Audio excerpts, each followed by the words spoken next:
사랑하는 성도 여러분, 그리고 삶의 자리에서 이 방송을 듣고 계신 모든 형제자매 여러분, 주님의 이름으로 사랑하고 축복합니다. 오늘 하루 얼마나 고단하셨습니까? 세상의 거친 파도 앞에서 혹시 숨이 턱까지 차오르지는 않으셨는지요? 사람에게 치이고 돈 때문에 걱정하고 내 맘 같지 않은 자식 때문에 남몰래 눈물 훔치셨을 여러분의 그 마음. 우리 주님께서는 다 알고 계십니다. 지금 이 시간은 복잡한 세상의 소음을 잠시 꺼두셔도 좋습니다. 무거운 짐을 지고 홀로 걸어가는 길이 아니라 나를 가장 잘 아시는 하나님 아버지 품에 안겨 쉬는 시간이 되기를 바랍니다. 혹시 지금 잠자리에 드셨다면 편안하게 눈을 감으셔도 좋습니다. 운전 중이시라면 꽉 쥐었던 핸들에서 어깨의 긴장을 조금 내려놓으십시오. 지금부터 선포되는 말씀과 기도가 여러분의 상한 심령을 싸매고 불안한 마음을 평강의 강물로 덮어주시기를 간절히 소원합니다. 다 같이 우리의 마음을 여는 기도를 드리겠습니다. 사랑과 은혜가 풍성하신 하나님 아버지, 오늘도 죄 많고 허물 많은 저희들을 주님의 십자가 사랑으로 품어주시니 감사합니다. 지난 한 주간도 치열한 세상 속에서 살다가 상처 입고 지친 몸을 이끌고 주님 앞에 나왔습니다. 주님, 지금 이 말씀을 듣고 있는 사랑하는 당신의 자녀들을 기억하여 주옵소서. 겉으로는 웃고 있어도 속은 까맣게 타들어가는 이들이 있습니다. 앞이 보이지 않는 막막한 현실 때문에 밤잠을 설치며 두려워하는 이들이 있습니다. 사람에게 말 못할 사정으로 가슴을 치며 우는 이들이 있습니다. 주여, 이 시간 성령의 따뜻한 손길로 저들의 아픈 가슴을 어루만져 주옵소서. 수고하고 무거운 짐 진 자들아, 다 내게로 오라 말씀하신 주님. 이 시간 우리의 모든 걱정과 근심, 질병과 가난을 십자가 앞에 내려놓습니다. 우리의 짐을 대신 져주시고 하늘의 참된 평안을 허락하여 주시옵소서. 오늘 선포되는 말씀이 메마른 뼈와 같은 우리 영혼의 생기가 되게 하시고 절망이 변하여 소망이 되는 기적의 밤이 되게 하옵소서. 부족한 종의 입술을 가리어 주시고 오직 하나님의 위로하심만 드러나게 하옵소서. 우리 구주 예수 그리스도의 이름으로 간절히 기도드리옵나이다. 아멘. 오늘 하나님께서 우리에게 주시는 위로의 말씀은 구약성경 이사야 43장 1절에서 2절, 그리고 19절의 말씀입니다. 제가 봉독해 올릴 때 하나님의 음성으로 들으시길 바랍니다. 야곱아, 너를 창조하신 여호와께서 지금 말씀하시느니라. 이스라엘아, 너를 지으신 이가 말씀하시느니라. 너는 두려워하지 말라. 내가 너를 구속하였고 내가 너를 지명하여 불렀나니 너는 내 것이라. 네가 물 가운데로 지날 때에 내가 너와 함께할 것이라. 강을 건널 때에 물이 너를 침몰하지 못할 것이며 내가 불 가운데로 지날 때에 타지도 아니할 것이요 불꽃이 너를 사르지도 못하리니. 보라, 내가 새 일을 행하리니 이제 나타날 것이라. 너희가 그것을 알지 못하겠느냐? 반드시 내가 광야의 길을 사막의 강을 내리니. 아멘. 이것은 살아계신 하나님의 말씀입니다. 오늘 우리가 함께 읽은 이사야서 말씀을 보면 하나님께서는 당신의 백성들에게 이렇게 말씀하십니다. 물 가운데로 지날 때에, 불 가운데로 지날 때에. 참 이상하지 않습니까? 하나님을 믿으면 물도 피해가고 불도 피해가게 해주시면 좋을 텐데 성경은 우리가 물 한가운데를 불 한가운데를 지나간다고 말합니다. 그렇습니다. 이것이 바로 우리가 겪는 빈생이고 광야입니다. 사랑하는 여러분, 혹시 지금 여러분의 인생의 끝이 보이지 않는 터널을 걷는 것 같으십니까? 열심히 산다고 살았는데 남은 것은 빚더미뿐이고 믿었던 사람에게 배신당해 가슴에 멍이 들고 건강했던 몸마저 여기저기 아파와서 서러움이 밀려오지는 않으십니까? 제가 목회를 하면서 수많은 성도님들을 만나보면 겉으로는 다들 멀쩡해 보이십니다. 좋은 옷 입고 웃으며 교회에 오십니다. 하지만 그 속을 들여다보면 썩어 문드러지지 않은 가슴이 없습니다. 어떤 권사님은 겉으로는 늘 감사합니다 하시지만 밤마다 속 썩이는 자식 때문에 베개가 젖도록 우십니다. 어떤 집사님은 사업이 부도 위기에 처해서 당장 내일 막을 돈이 없어 하나님 앞에 나와 살려주세요 소리도 못 내고 가슴만 치십니다. 여러분, 외로움이라는 게 참 무섭습니다. 차라리 몸이 아픈 건 약이라도 먹겠는데 마음이 춥고 시린 건 그 누구에게 말해도 위로가 안 됩니다. 배우자에게 말하자니 걱정할 것 같고 자식에게 말하자니 짐이 될 것 같고 그래서 우리는 늘 혼자 삼키고 혼자 삭히며 살아갑니다. 하지만 오늘 주님께서 그런 여러분에게 찾아오셔서 이렇게 말씀하십니다. 야곱아, 너는 두려워하지 말라. 내가 너를 지명하여 불렀나니 너는 내 것이라. 여기서 지명하여 불렀다는 말이 무슨 뜻일까요? 하나님이 여러분의 이름을 아신다는 뜻입니다. 여러분이 밤새 뒤척이며 흘린 눈물의 의미를 아시고 남몰래 내쉬었던 그 한숨의 무게를 우리 주님은 정확히 알고 계신다는 것입니다. 사람들은 내 사정 모릅니다. 가까운 친구도, 형제도 내가 얼마나 힘든지 100% 이해 못합니다. 시간 지나면 괜찮아지겠지. 내가 참아라 하며 쉽게 말할 때마다 우리는 상처받습니다. 그러나 우리 주님은 다릅니다. 주님은 우리의 아픔을 구경만 하시는 분이 아닙니다. 우리가 물 가운데 있을 때 같이 물에 젖으시고 우리가 불 가운데 있을 때 그 뜨거운 불길을 온몸으로 막아서시는 분입니다. 성경 속 요셉을 기억하십니까? 형들에게 팔려가 억울한 종살이를 하고 죄도 없이 감옥에 갇혀 13년이나 썩었습니다. 그 긴 세월 동안 요셉이 얼마나 외로웠겠습니까? 하나님, 왜 나입니까? 내가 뭘 잘못했습니까? 하고 얼마나 많이 울부짖었겠습니까? 하지만 성경은 말합니다. 여호와께서 요셉과 함께 하심으로 그가 형통한 자가 되어 감옥에 있는 게 어떻게 형통입니까? 하지만 요셉이 혼자가 아니었기에 그 차가운 감옥 바닥도 하나님이 함께 하시는 성전이 되었습니다. 사랑하는 성도 여러분, 지금 여러분이 서 계신 곳이 비록 캄캄한 감옥 같고 메마른 광야 같을지라도 낙심하지 마십시오. 여러분은 혼자가 아닙니다. 지금 이 순간에도 보이지 않는 주님의 손이 여러분의 떨리는 손을 꽉 붙잡고 계십니다. 내가 너를 안다. 내가 너를 사랑한다. 조금만 더 견뎌라. 내가 너를 반드시 도울 것이다. 이 세미한 음성이 여러분의 영혼 깊은 곳에 들려오기를 축복합니다. 우리가 힘들 때마다 부르는 찬양 가사처럼 하나님은 우리의 작은 신음에도 응답하시는 분입니다. 세상 사람 다 떠나도 우리 주님만은 끝까지 여러분 곁을 지키실 것입니다. 그 주님을 의지하며 이제 눈물 닦고 고개를 드십시오. 우리에게는 아직 하나님이 예비하신 새로운 길이 남아있기 때문입니다. 자, 그렇다면 이 힘든 광야 같은 시간 속에서 우리는 무엇을 바라봐야 할까요? 오늘 본문 19절에서 하나님은 놀라운 약속을 하십니다. 보라, 내가 새 일을 행하리니 반드시 내가 광야의 길을 사막의 강을 내리라. 여러분, 상식적으로 생각해 봅시다. 광야에는 원래 길이 없습니다. 사막에는 강이 흐를 수 없습니다.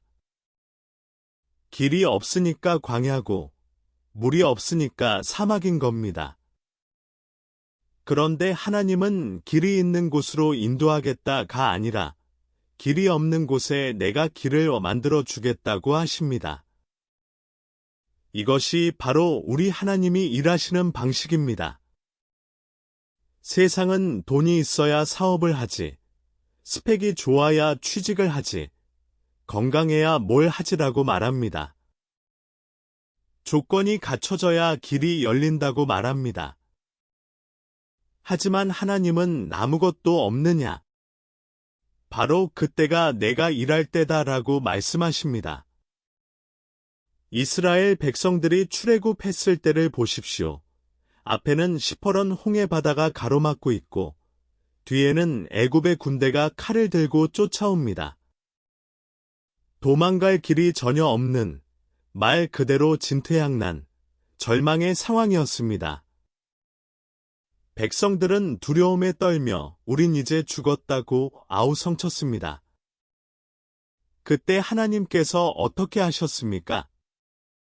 배를 보내주셨습니까? 다리를 놓아주셨습니까? 아닙니다.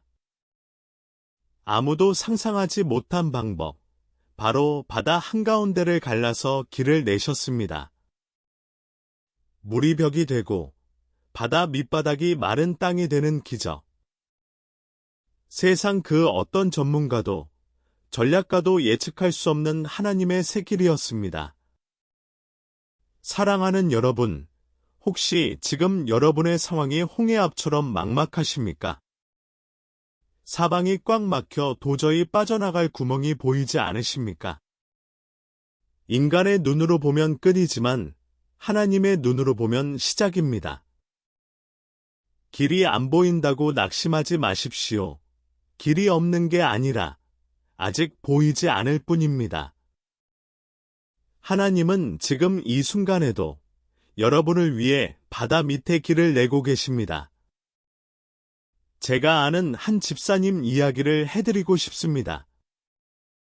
이분은 IMF 때 사업이 완전히 망해서 길거리에 나앉게 되셨습니다. 빚쟁이들에게 쫓겨 찜질방을 전전하고 죽으려고 한강 다리까지 가셨다고 합니다. 모든 게 끝난 것 같은 그 절망의 끝자락에서 이분이 새벽 기도를 나가기 시작했습니다. 가서 할 말이 없으니 그저 하나님, 저 좀 살려주세요 하고 펑펑 울기만 하셨답니다. 그런데 참 신기하죠? 아무것도 가진 게 없는데 기도하다 보니 마음에 담대함이 생기더랍니다. 내 인생의 주인은 하나님이시다. 하나님이 살아계신데 내가 왜 죽나? 다시 해보자. 그렇게 밑바닥부터 다시 시작하셨습니다. 남들이 안 하려는 허드레실, 청소, 배달, 닥치는 대로 하셨습니다. 그렇게 10년이 지난 지금 그 집사님은 어떻게 되셨을까요? 예전보다 더 큰 기업을 일구시고 어려운 이웃을 돕는 귀한 장로님이 되셨습니다. 나중에 그분이 간증하시는데 이렇게 말씀하시더군요. 목사님, 그때 제가 망하지 않았다면 저는 하나님을 만나지 못했을 겁니다.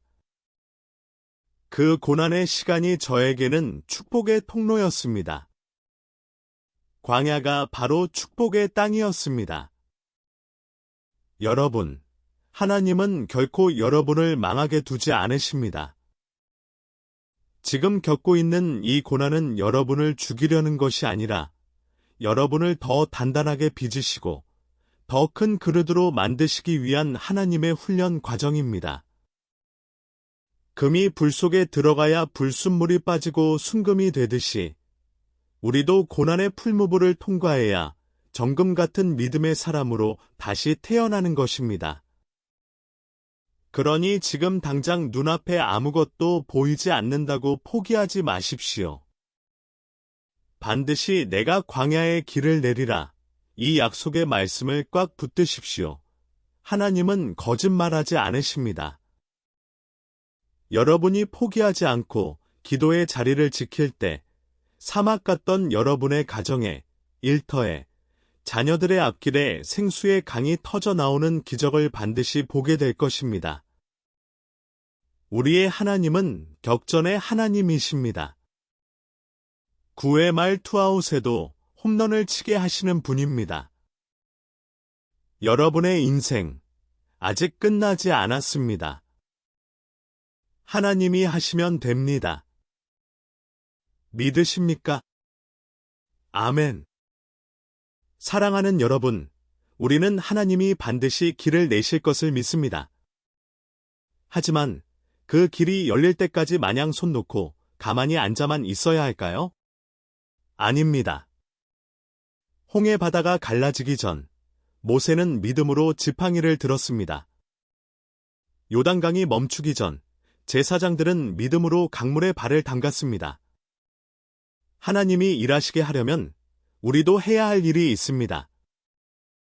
오늘 저는 여러분에게 광야를 지나는 3가지 믿음의 습관을 권면하고 싶습니다. 첫째, 입술의 말을 바꾸십시오. 광야에서 이스라엘 백성들이 왜 40년이나 방황했습니까? 바로 원망 때문이었습니다. 물이 없다. 고기가 없다. 차라리 애굽으로 돌아가자. 그들의 입에서는 늘 불평과 탄식이 쏟아졌습니다. 그 부정적인 말들이 결국 그들의 발목을 잡았습니다. 여러분, 지금 상황이 어렵다고 해서 아이고 죽겠다, 내 팔자야, 망했다 이런 말들을 습관처럼 하지 마십시오. 말에는 힘이 있습니다. 하나님은 내 귀에 들린 대로 내가 너희에게 행하리라 하셨습니다. 힘들수록 억지로라도 감사를 선포하십시오. 하나님이 도와주실 거야. 이 또한 지나갈 거야. 나는 반드시 일어설 거야. 여러분의 입술이 바뀌면 인생의 공기가 바뀝니다. 찬송이 울려 퍼지는 곳에 마귀가 틈타지 못합니다. 오늘부터 한숨 대신 찬송을 부르십시오. 둘째, 작은 것부터 다시 시작하십시오. 거창한 계획이 아니어도 좋습니다. 너무 우울해서 이불 밖으로 나가기도 싫을 때가 있습니다. 하지만 믿음으로 자리를 털고 일어나십시오. 하루에 딱 5분만이라도 무릎 꿇고 기도하는 것, 성경 한 장을 펴서 읽는 것, 가족들에게 따뜻한 밥 한 끼 차려주는 것. 이런 작고 사소한 일상을 성실하게 지켜내는 것이 바로 위대한 믿음입니다. 엘리야 선지자도 로뎀나무 아래서 죽기를 구했지만 하나님이 주신 떡과 물을 먹고 힘을 내어 다시 걷지 않았습니까? 하나님은 여러분이 슈퍼맨이 되기를 원치 않으십니다. 그저 오늘 하루 내게 주어진 삶을 묵묵히 살아내는 그 모습을 기뻐하십니다. 오늘 할 수 있는 작은 일 하나를 하십시오. 그 작은 걸음들이 모여 기적의 길로 이어질 것입니다. 셋째, 시선을 문제가 아닌 주님께 고정하십시오. 베드로가 물 위를 걷다가 왜 빠졌습니까? 바람과 파도를 쳐다봤기 때문입니다. 우리도 똑같습니다. 통장 잔고를 쳐다보고, 병원 진단서를 쳐다보고, 뉴스를 쳐다보며 두려워서 물에 빠질 수밖에 없습니다. 눈을 들어 주님을 바라보십시오. 문제보다 크신 하나님, 나보다 나를 더 사랑하시는 하나님을 바라보십시오. 폭풍우가 몰아쳐도 선장되신 예수님이 내 배에 타고 계시면 절대 침몰하지 않습니다. 주여, 나를 도우소서. 나는 주님만 의지합니다. 이 고백이 여러분의 영혼을 붙드는 다이 되기를 바랍니다.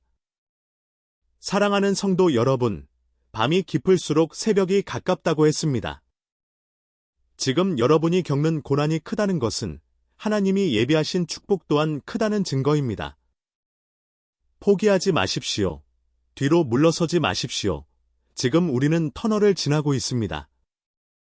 터널은 집이 아닙니다. 지나가는 길입니다. 곧 밝은 빛이 쏟아지는 출구가 나타날 것입니다. 그때까지 서로의 손을 잡고 기도의 끈을 놓지 말고 뚜벅뚜벅 걸어가는 저와 여러분이 되시기를 주님의 이름으로 축원합니다. 이제 우리 다 같이 기도하겠습니다. 말씀을 들으시면서 마음의 감동이 있으신 분들, 몸이 아픈 분들은 아픈 곳에 손을 얹으시고 마음에 소원이 있는 분들은 가슴에 손을 얹으십시오. 살아계신 하나님께서 지금 이 시간, 여러분의 믿음을 보시고 친히 안수하여 주실 것입니다. 여호와 라파, 치료의 하나님 아버지. 이 시간 주님 앞에 나온 당신의 사랑하는 자녀들을 긍휼히 여겨 주옵소서. 세상 의사는 못 고친다 할지라도 죽은 자도 살리시는 우리 주님은 능치 못함이 없으심을 믿습니다. 주여, 지금 육체의 질병으로 고통받는 환우들을 찾아가 주옵소서. 머리끝부터 발끝까지 예수 그리스도의 피 묻은 손으로 덮어 주옵소서. 암세포는 녹아지게 하시고 굳어버린 뼈와 관절은 풀어지게 하시며 흐릿한 눈은 밝아지고 막힌 혈관은 뚫어질지어다. 밤마다 통증 때문에 잠 못 이루는 이들에게 오늘 밤 단잠을 허락하여 주시옵소서. 내가 채찍에 맞음으로 너희가 나음을 입었다 하신 그 약속의 말씀이 지금 믿음으로 손을 얹은 모든 환부 위에 기적으로 나타날지어다. 주님, 또 물질의 문제로 피눈물 흘리는 가장들을 불쌍히 여겨 주옵소서. 사업의 문이 막히고 빚 독촉에 시달려 숨조차 쉬기 힘든 상황입니다. 광야에서 만나와 메추라기를 먹이신 하나님, 까마귀를 통해 엘리야를 먹이신 하나님. 이 가정들의 빈쌀독을 채워주시고 막힌 재정의 문을 활짝 열어주시옵소서. 돕는 손길을 붙여주시고 일할 터전을 허락하사 다시는 꿇어 다니지 않고 나누어 주며 사는 복된 인생 되게 하옵소서. 우리 자녀들을 위해 눈물로 씨를 뿌리는 부모님들의 기도를 들으소서. 세상 문화에 휩쓸려 방황하는 자녀들, 취업 문이 막혀 낙심한 자녀들, 주님께서 저들의 앞길을 인도하여 주옵소서. 어디에 있든지 요셉과 같이 형통한 자가 되게 하시고 부모의 기도가 땅에 떨어지지 않고 반드시 열매 맺게 하실 줄 믿습니다. 마음의 우울함과 공황장애, 불면증으로 시달리는 영혼들을 만져 주옵소서. 어둠의 영은 나사렛 예수의 이름으로 명하노니 떠나갈지어다. 불안은 떠나가고 평강이 임할지어다. 주님 품 안에서 갓난아이처럼 평안히 쉬게 하옵소서. 이제는 눈을 들어 주님을 봅니다. 우리의 기도를 들으신 주님, 응답하여 주심을 믿고 미리 감사드립니다. 우리가 다시 세상으로 나갈 때에 혼자가 아님을 기억하게 하옵소서. 이제는 우리 구주 예수 그리스도의 한량없는 은혜와 하나님 아버지의 그 크고 넓으신 사랑하심과 성령님의 감화, 감동, 위로, 교통하심. 오늘 말씀을 듣고 광야 같은 세상 속에서도 오직 주님만 바라보며 믿음으로 승리하기로 결단하는 모든 성도들의 머리 위에, 저들의 가정과 일터와 자녀들 위에 지금부터 영원토록 함께 있을지어다. 아멘. 사랑하는 성도 여러분, 오늘 말씀이 위로가 되셨습니까? 하나님은 여러분을 절대 포기하지 않으십니다. 한 주간도 이 말씀 붙들고 승리하시길 바랍니다. 힘들고 지칠 때마다, 잠이 오지 않을 때마다 저희 그네의 숲 채널에 오셔서 쉬어 가십시오. 다음 시간에도 더 은혜로운 말씀으로 찾아뵙겠습니다. 여러분의 구독과 좋아요는 복음을 전하는 데 큰 힘이 됩니다. 평안한 밤 되십시오. 샬롬.